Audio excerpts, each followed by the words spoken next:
आगे सुखदेव जी कहते हैं कि बलराम जी ब्रजमंडल में आते हैं, मैया यशोदा से, बाबा, सखा, ग्वालों और गोपियों से मिलते हैं, कई महीने वहाँ रहते हैं, फिर द्वारका में आ जाते हैं। ही राजन, एक राजा था पौंड्रक, जिसका मित्र काशीराज था। पौंड्रक के मन में आई कि चलो भगवान बन जाए, क्या खर्चा लगे।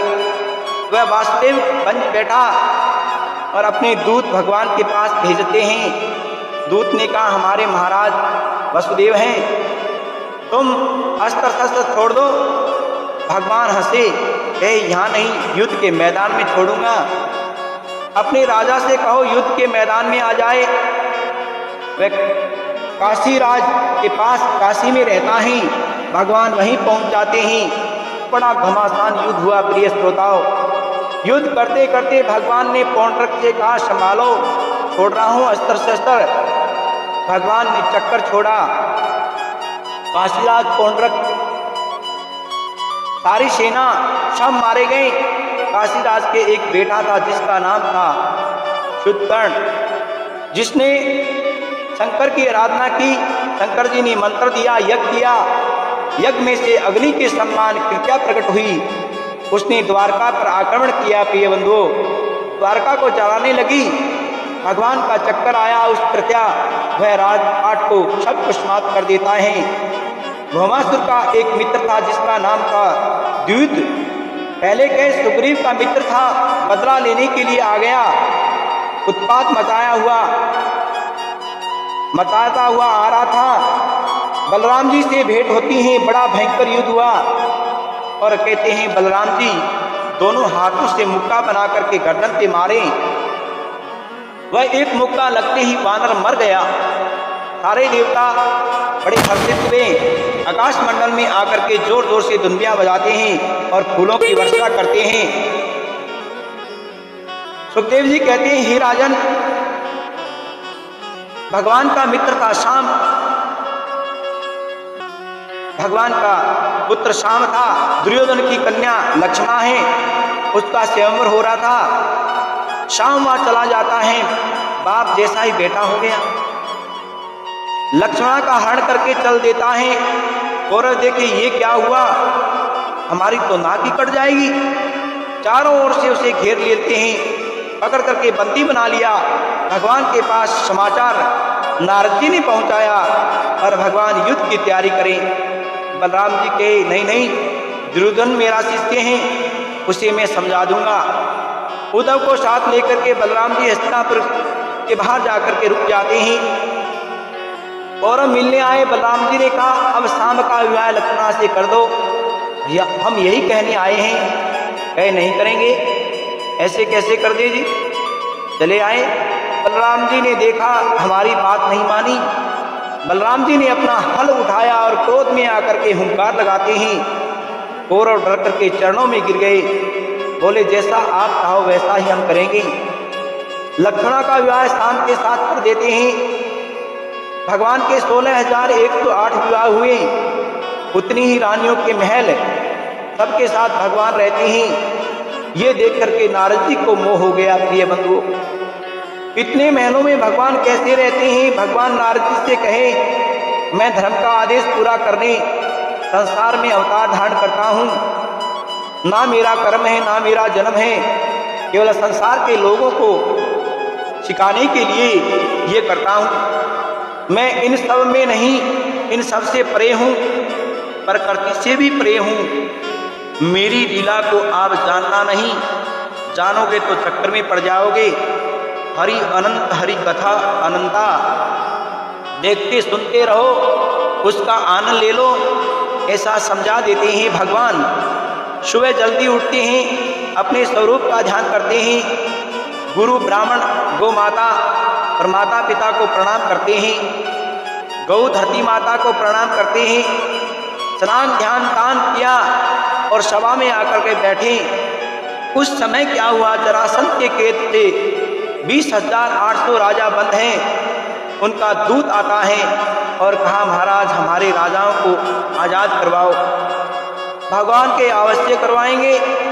नारद जी आए, उनसे पूछा, नारद जी पांडव क्या करना चाहते हैं? कि महाराज विश्व विजय यज्ञ करना चाहते हैं। उद्धव कहें, एक पंथ दो काज, कैसे ही जरासंध को मारना है, वह सेना के द्वारा नहीं मर सकता। कहते हैं द्विज से मारा जा सकता है, चलो वहीं चलते हैं। और भगवान अर्जुन भीम ब्राह्मण का रूप बना करके चले जाते हैं। जरासंध ब्राह्मणों का बड़ा भक्त था। प्रिय श्रोताओं, ब्राह्मणों को दान दे रहा था। उसी समय भगवान ब्राह्मणों की लाइन में लग गए। भगवान का नंबर आया तो क्या मांग लिया?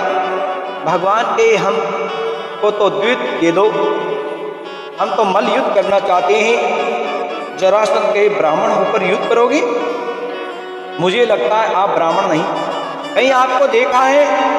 कहीं एक बार नहीं 18 बार देखा है। 17 बार छाती देखी, 18 बार पीठ देखी। याद करो, मैं वही भगोड़ा हूँ, वह तुमको भगाने वाला भी हूँ। अरे कृष्ण, तेरे साथ युद्ध नहीं कर सकता, क्योंकि तुम तो भगोड़ा है, मैं तो भगोड़े के साथ युद्ध नहीं करता। अर्जुन बालक है, हाँ ये भीमसेन ठीक है, मोटा ताजा है, इनकी हमारी अच्छी रहेगी। भीम सोचे ये तो बच गए, अब मेरी पिटाई होगी, मारेगा क्या करे। चलो युद्ध सही, युद्ध हो रहा है। युद्ध करते करते 27 दिन हो जाते हैं। प्रिय बंधु, रोजाना युद्ध हुआ, जरासंध नहीं मरा। रात्रिकालीन भीम भगवान के कक्ष में जाते हैं। भगवान से कहा कि मरता ही नहीं, क्या करूं? भगवान के अब आए हो, पहले आए होते तो कब का मर जाता।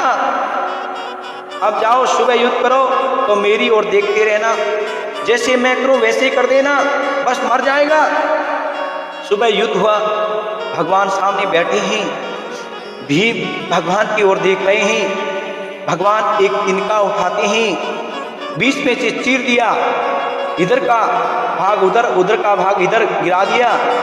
भीम ने देख लिया, ऐसे मुझे करना है। भीमसेन ने जरासंध को उठाया और पटका, टांगों को बीच में से फाड़ करके इधर का भाग उधर और इधर का भाग उधर फेंक देता है।